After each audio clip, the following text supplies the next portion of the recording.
اعوذ باللہ من الشیطان الرجیم بسم اللہ الرحمن الرحیم اللہم صلی علی سیدنا و مولانا محمد وعلی آلہ وصحبہ وبارک وسلم۔ قال اللہ تبارک و تعالی وَأَقِیمُوا الصَّلَاةَ وقال رسول اللہ صلی اللہ علیہ وسلم بنی الاسلام علی خمس شہادت اللہ الہ الا اللہ وان محمد رسول اللہ وَأَقَامَ الصَّلَاةَ وَإِيتَاءَ الزَّكَاةَ وَحَجَّ الْبَيْتِ وَصَوْمِ رمضان۔ صدق اللہ مولانا العظیم۔ حسن قرآن اکیڈمی کے زیر اہتمام آج دوسرے دن کلاس کے تمام شرکاء کو ہم خوش آمدید کہتے ہیں، اور ہمارا جو آج کی کلاس ہے وہ ہے نماز کی فرضیت اور اس کی اہمیت۔ نماز اسلام کے بنیادی ارکان میں سے ایک رکن ہے، اور اسلامی نظام عبادات میں اس کو نہایت اہم مقام حاصل ہے،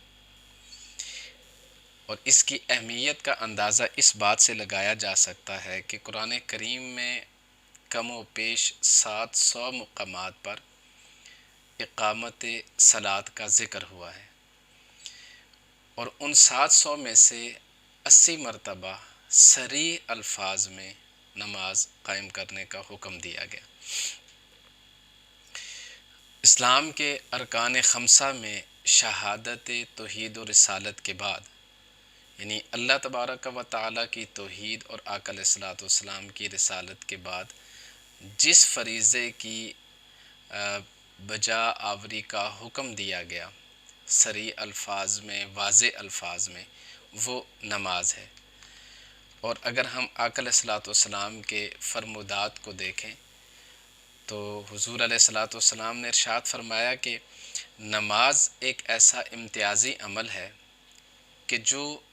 مومن کو ایک کافر سے ممتاز کرتا ہے، یعنی کہ ایک مومن اور کافر کے درمیان جو حد فاصل ہے، یعنی کہ فاصلہ کرنے والی حد ہے، وہ نماز ہے۔ اس کے لیے لٹرلی جو ہم دیکھتے ہیں قرآن کریم میں اور احادیث مبارکہ میں وہ لفظ صلاۃ استعمال ہوتا ہے۔ صلاۃ کا بنیادی طور پر اس کا معنی دعا بھی ہوتا ہے، اس کا معنی عبادت بھی ہوتا ہے، اور اس کا معنی ذکر بھی ہوتا ہے۔ اور ظاہر ہے کہ اللہ تبارک و تعالیٰ کی بارگاہ میں جب ایک مسلمان وہ نماز ادا کرتا ہے تو وہ بطور عبادت کے کرتا ہے، اللہ تبارک و تعالیٰ کو اپنا خالق، مالک، معبود سمجھ کر اس کے آگے سجدہ ریز ہوتا ہے۔ اب اس میں جو چند چیزیں ہیں کہ بنیادی طور پر ہم دیکھتے ہیں کہ کیا جو نماز ہے اس کا ترک کرنا، تو حضور علیہ الصلوۃ والسلام نے فرمایا کہ عمدن جو صلاۃ ہے، ترک صلاۃ یہ کفر ہے۔ اس کو امام طبرانی نے اپنی کتاب المعجم میں روایت کیا۔ آقا علیہ الصلوۃ والسلام نے ارشاد فرمایا من ترک الصلاۃ متعمدا فقد کفر، کہ جس نے جان بوجھ کر نماز ترک کی گویا اس نے کفر کیا۔ اب یہ جو نماز ہے یہ ہمیں یاد رکھنا چاہیے کہ ارکان اسلام میں سے یہ جو ہمارے پاس 5 ارکان ہیں، جیسے نماز ہے، روزہ ہے، حج ہے، زکوٰۃ ہے، یہ خصوصیت، یہ امتیاز اور یہ انفرادیت وہ صرف نماز کو حاصل ہے کہ حضرت آدم علیہ السلام سے لے کر نبی پاک صاحب الاولاق محمد مصطفیٰ صلی اللہ تعالیٰ علیہ وسلم تک تمام انبیاء کرام کے ادوار میں ہر امت اور ہر ملت پر یکساں طور پر فرض رہی ہے۔ اس کی رکعات ظاہر اس کی تعداد میں وہ ضرور فرق آتا رہا، مگر جو نماز ہے بنیادی طور پر وہ کوئی بھی ایسی ملت اور امت نہیں گزری کہ جن کی شریعت میں نماز کو قطعیت کے ساتھ، فرضیت کے ساتھ اس کو اس یعنی کہ نبی کے دین میں لازم قرار نہ دیا گیا ہو۔ اب ظاہر ہے جب ہم دیکھتے ہیں آقا علیہ الصلوۃ والسلام کی امت کو جو امت محمدیہ ہے، تو اس میں بہت سارے ایسے اعمال ہیں کہ جو ما قبل انبیاء اور ما قبل امتوں میں وہ فرض نہیں تھے، مگر اختصاص کے ساتھ، خصوصیت کے ساتھ اسلام میں وہ فرض قرار دیے گئے۔ لیکن ان میں جو نماز ہے وہ ایک ایسی منفرد حیثیت رکھتی ہے کہ جو اگر ملت ابراہیمی میں تھی تو وہ ملت موسوی میں بھی تھی، اور وہ ملت عیسوی میں بھی اسی طرح سے تھی۔ تو یہ جو نماز کی اقامت ہے، اس کا قائم کرنا ہے اور اس کا ادا کرنا ہے قطعیت کے ساتھ، ظاہر ما قبل امتوں میں بھی نماز وہ فرض رہی ہے۔ اب نماز بنیادی طور پر جب ہم اس کے اثرات دیکھتے ہیں تو جہاں پر اس کے اثرات وہ کلیکٹیولی ہماری سوسائٹی پر ہوتے ہیں، ہمارے پورے معاشرے پر ہوتے ہیں، اسی طرح سے اس کے اثرات وہ فرد کے خاندان اور فرد کی ذات اور اسی طرح اس سے منسلک دیگر افراد پر بھی باقاعدہ اس کے اثرات ہوتے ہیں۔ اللہ تبارک و تعالی نے قرآن کریم میں ارشاد فرمایا کہ ان الصلاۃ تنہا عن الفحشاء والمنکر، کہ بے شک جو صلاۃ ہے وہ انسان کو ہر طرح کی نکیر سے بچا دیتی ہے۔ منکر بنیادی طور پر برائی ہوتی ہے، اب اس کا لیول ہوتا ہے، اس میں ہر طرح کی چھوٹی بڑی جو نافرمانی ہے وہ اس میں شامل ہوتی ہے۔ اگر بندہ اخلاص کے ساتھ، صدق دل کے ساتھ، اور اس کی جو شرائط ہیں، جو اس کی بنیادی لوازمات ہیں، ان کے ساتھ اگر بندہ نماز ادا کرتا ہے تو یہ چیز انسان کو کیا کر دیتی ہے؟ ظاہر ہے کہ اس کو گناہوں سے، برائیوں سے روک دیتی ہے۔ اسی طرح اللہ تبارک و تعالی نے ارشاد فرمایا کہ قد افلح المؤمنون الذین فی صلاتہم خاشعون، کہ بے شک وہ مومنین فلاح پا گئے کہ جو اپنی نمازوں میں خشیت اختیار کرتے ہیں، جو اللہ تبارک و تعالیٰ کی بارگاہ میں خشوع اور خضوع کے ساتھ نماز ادا کرتے ہیں۔ یہ چیز ایسی ہوتی ہے کہ ظاہر نماز ان مومنین کو کامیاب کرا دیتی ہے۔ پھر ہم دیکھتے ہیں کہ بنیادی طور پر ایک فلسفہ ہوتا ہے اجتماعیت کا۔ اس اجتماعیت کا، اتحاد کا، محبت کا، یہ ہمیں بنیادی طور پر نماز کے اندر نظر آتا ہے۔ نماز ظاہر ہے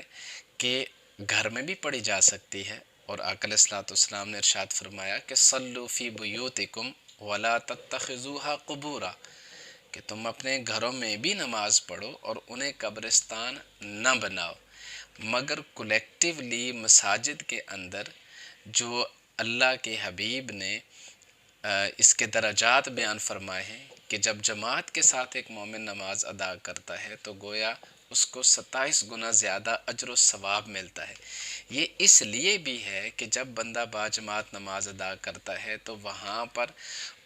اگر کسی محلے میں وہ بندہ ہے تو وہ محلے کی سطح پر، شہر کی سطح پر، پھر اگر بہت بڑے لیول پر دیکھیں تو ملکی سطح پر ہمیں نظر آتا ہے کہ اس میں اجتماعیت ہے، اس میں اتحاد ہے،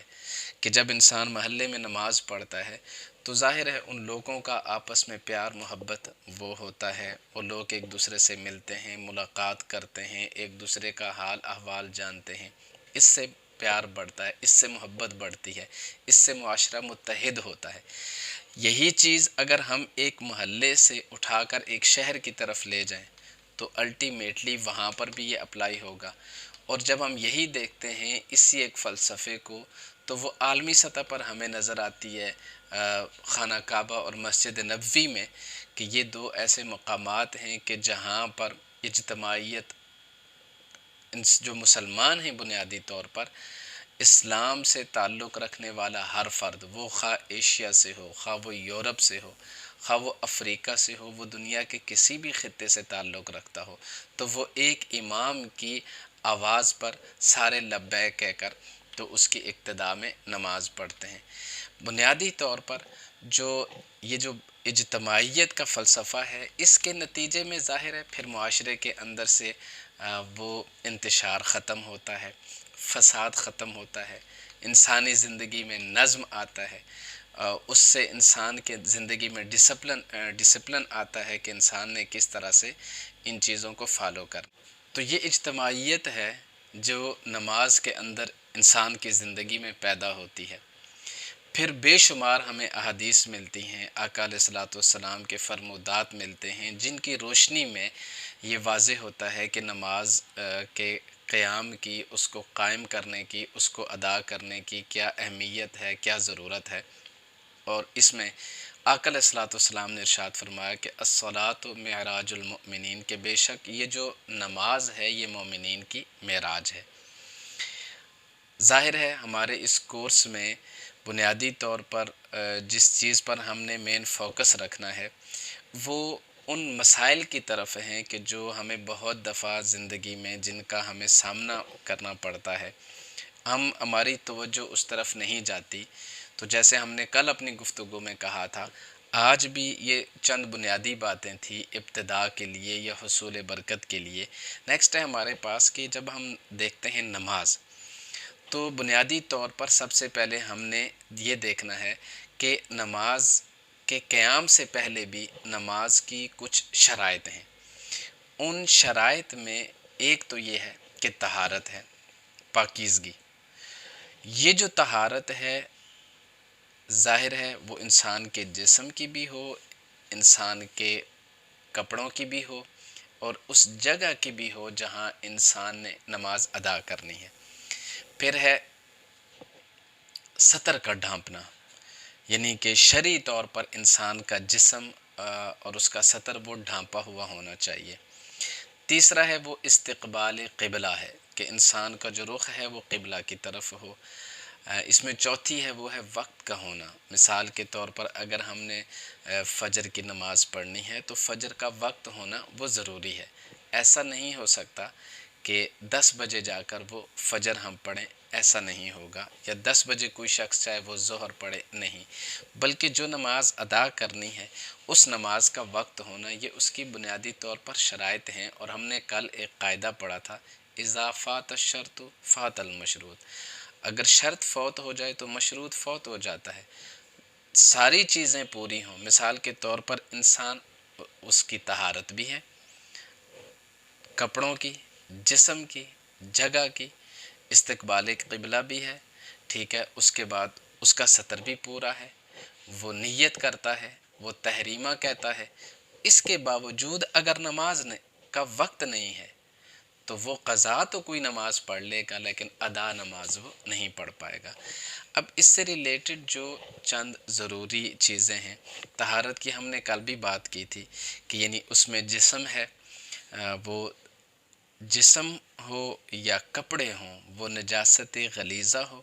یا نجاست خفیفہ ہو، اس سے پاک ہونا یہ ضروری ہے۔ اب اس میں جو مسائل ہیں چیدہ چیدہ وہ کیا ہیں کہ اگر کسی شخص نے اپنے آپ کو یہ گمان کیا کہ اس کا وضو نہیں ہے اور اسی حالت میں اس نے نماز پڑھ لی، مثال کے طور پر اس نے اپنے آپ کو بے وضو گمان کیا اور پھر اسی حالت میں اس نے نماز پڑھ لی، بعد میں اس کو ظاہر ہوا کہ بے وضو نہیں تھا، تو نماز نہیں ہوگی بلکہ اس کو اثر نو نماز دہرانی پڑے گی۔ اسی طرح ہم نے بات کی تھی سطر، یعنی کہ شرعی طور پر جو ایک سطر ہے اس کا ڈھانپا جانا یہ ہر حال میں واجب ہے، خواہ انسان نماز میں ہو یا نہ ہو، تنہا ہو یا کسی کے سامنے ہو، اور بلا کسی غرض کے، بغیر کسی مقصد کے انسان کا اپنا سطر کھولنا یہ جائز نہیں ہے۔ یہ جب تنہائی میں جائز نہیں ہے تو لوگوں کے سامنے یا نماز میں تو سطر بالاجماع یہ فرض ہو جاتا ہے۔ یہاں تک کہ اگر کوئی شخص اندھیرے میں بھی نماز پڑھتا ہے، اس کے پاس روشنی نہیں ہے، تو اندھیرے مکان میں بھی وہ نماز پڑھے گا، اگرچہ وہاں پر کوئی اسے دیکھنے والا نہ ہوگا اور اس کے پاس اتنا کپڑا ہو کہ وہ اپنا سطر ڈھانپ سکتا ہے، تو اس صورت میں وہ اگر اس کپڑے کے استعمال کے بغیر نماز پڑھے گا تو نماز نہیں ہوگی۔ اسی طرح ہے کہ اگر جیسے ہم موجودہ زمانے میں جس میں ایگزسٹ کرتے ہیں تو ہم دیکھتے ہیں کہ بعض اوقات جو ہے وہ اتنے باریک کپڑے پہن لیتی ہیں خواتین کہ جس سے ان کا جو بدن ہے وہ چمکتا ہو، تو یا وہ واضح نظر آتا ہو، تو اس کا مطلب ہے کہ یہ جسم یا سطر ڈھانپا ہوا نہیں ہے، ایسی حالت میں، ایسے کپڑے میں اگر نماز پڑھی تو نماز نہیں ہوگی۔ بلکہ فتاوی عالمگیری میں ہے کہ اگر چادر میں سے عورت کے بالوں کی سیاہی چمکے، یعنی اگر کسی نے دوپٹہ لیا اور اس دوپٹہ لینے کی وجہ سے اگر دیکھنے والے نے دیکھا تو بالوں کی جو چاندی ہے یا بال چمکتے ہوئے انسان کے اگر وہ اس عورت کے نظر آ گئے تو نماز نہیں ہوگی۔ سیم اسی طرح اگر باریک کپڑا نہیں ہے لیکن دبیز ہے، موٹا ہے، کہ ایک ہے باریک کپڑا اس سے انسان کا جسم نظر آنے والا ہو، ایک ہے کہ وہ دبیز کپڑا ہو، موٹا ہو، ایسی صورت میں کیا کیا جائے گا کہ اس کا رنگ وہ چمکتا نہ بھی ہو مگر وہ بدن سے ایسے چپکا ہوا ہو کہ دیکھنے سے اس عضو کی ساخت وہ معلوم ہوتی ہے، ایسے کپڑے سے نماز ہو جائے گی، مگر اس عضو کی طرف دوسروں کو نگاہ کرنا یہ جائز نہیں ہے۔ نماز میں جو طہارت کی شرائط ہم نے بیان کی تھی، یا نماز کی جو دیگر شرائط ہیں ان میں سے جو طہارت کی شرط ہے اسے ہم نے تفصیل سے بیان کیا۔ انشاءاللہ جو دیگر شرائط ہیں ان کو اگلی کلاس میں ہم بیان کریں گے۔ السلام علیکم ورحمۃ اللہ وبرکاتہ۔